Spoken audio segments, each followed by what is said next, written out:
Tout savoir sur l'économie chinoise, embarquement immédiat dans Classe Éco. Quand la porcelaine bleue et blanche millénaire entre dans les chansons et se répand partout, quand la broderie de Suzhou ancestrale orne les cadrans de montres, alors que les motifs de peinture de Dunhuang apparaissent sur des baskets et deviennent des succès, tout cela montre que le patrimoine culturel immatériel, après un long sommeil, renaît et brille d'un nouvel éclat. Aujourd'hui, découvrons comment ces trésors culturels deviennent des phénomènes de consommation dans notre société moderne. Pour en parler, je suis toujours avec Rocco. Salut. Salut Chan. Chaque année, il y a de nouveaux ajouts à la liste du patrimoine culturel immatériel de l'UNESCO. Qu'est-ce que c'est le patrimoine culturel immatériel ? C'est toutes sortes de traditions et d'expressions que les communautés ou les groupes considèrent comme faisant partie de leur héritage culturel. Ça comprend les traditions orales, les arts de la scène, les coutumes sociales, les événements festifs, les techniques artisanales et plein d'autres choses comme ça. Et dans cette liste de l'UNESCO, on compte 788 éléments actuellement et la Chine en détient 44.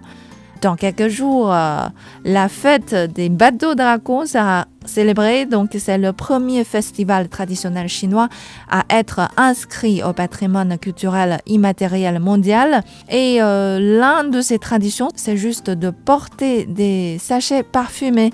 Oui, Chan, j'en ai également entendu parler. Il paraît que porter un sachet parfumé pouvait éloigner les épidémies. Oui, c'est notre croyance transmise de génération en génération.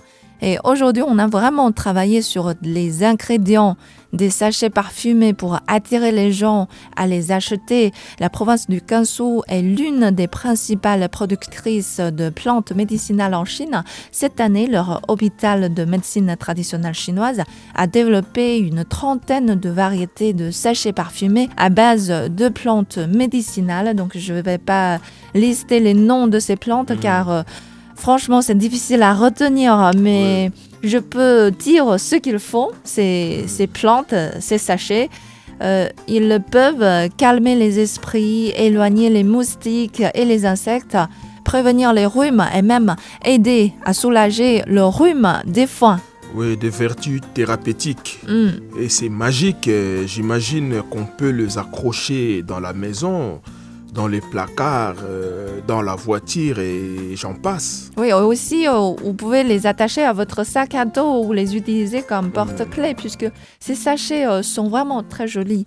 Les jeunes adorent ce genre de cachets. Ils peuvent donner une atmosphère festive et même être bénéfiques pour la santé. Oui, bien sûr, c'est vraiment un bon investissement. C'est toute une affaire autour de cette histoire des sachets parfumés.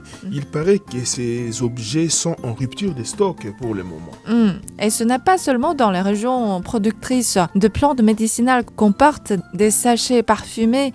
C'est pareil dans les grandes villes. Les gens préfèrent des modèles modernes puisque vous savez, suite à la fête des bateaux dragons, c'est une période très importante pour les lycéens puisque c'est l'examen national pour l'entrée à l'université. Donc les sachets portant le bon souhait comme réussite aux examens ou premier du classement se vendent particulièrement bien. C'est intéressant, Chan, de voir comment une petite coutume millénaire continue de séduire les gens plusieurs siècles après jusqu'à aujourd'hui. Oui, et il y a encore une autre raison qui rend le patrimoine culturel immatériel de plus en plus accrocheur pour les consommateurs.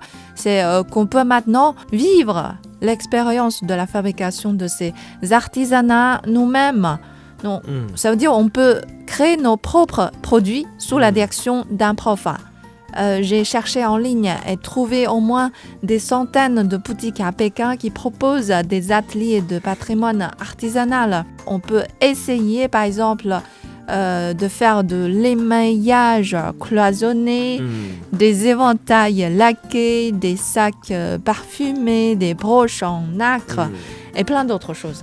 Et même si j'ai entendu ces mots-là, broche, nacre, éventail, laqué, quand ils sont ensemble, je ne comprends pas ce qu'ils disent. Je vous donne un exemple.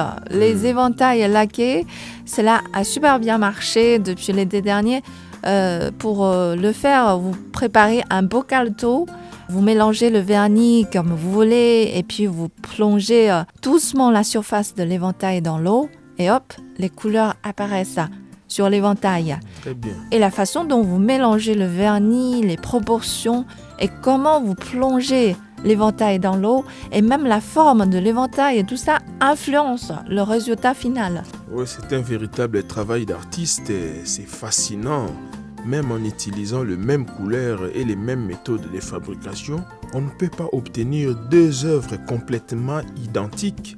Chacun est unique, je l'espère. Oui, vous avez raison. C'est une œuvre sans équivalent au monde. Et alors, tous ces clients se sont transformés en diffuseurs du patrimoine culturel immatériel sur Douyin, la version chinoise de TikTok.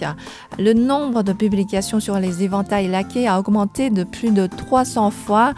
Et les autres éléments du patrimoine culturel immatériel, comme les fleurs dans les cheveux, en chinois c'est zhanghua, ou bien les courses de bateaux dragons, etc., ont aussi connu une croissance rapide. Je me souviens que j'ai suivi quelqu'un sur Douyin, un monsieur qui fabrique des armures de toutes les différentes dynasties chinoises et il a plus d'1 million de followers. Il a fabriqué une 50aine d'ensembles d'armures de différents styles. Je ne sais pas s'il s'agit aussi du patrimoine culturel immatériel.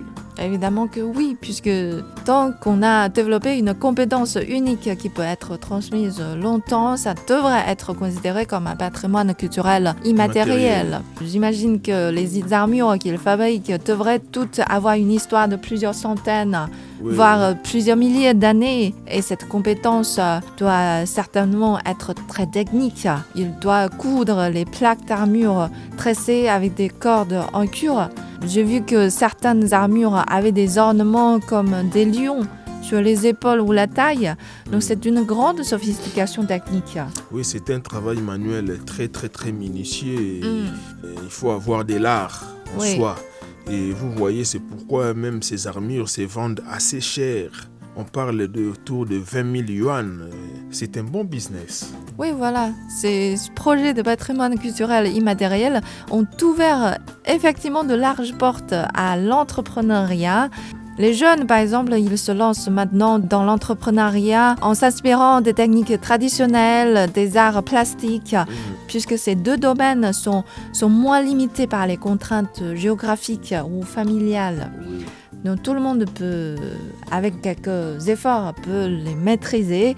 Et les jeunes peuvent soit créer des produits tendances et raffinés pour gagner de l'argent, soit offrir des expériences, comme on a dit, aux clients pour expérimenter comment fabriquer ces patrimoines culturels immatériels et puis faire des bénéfices.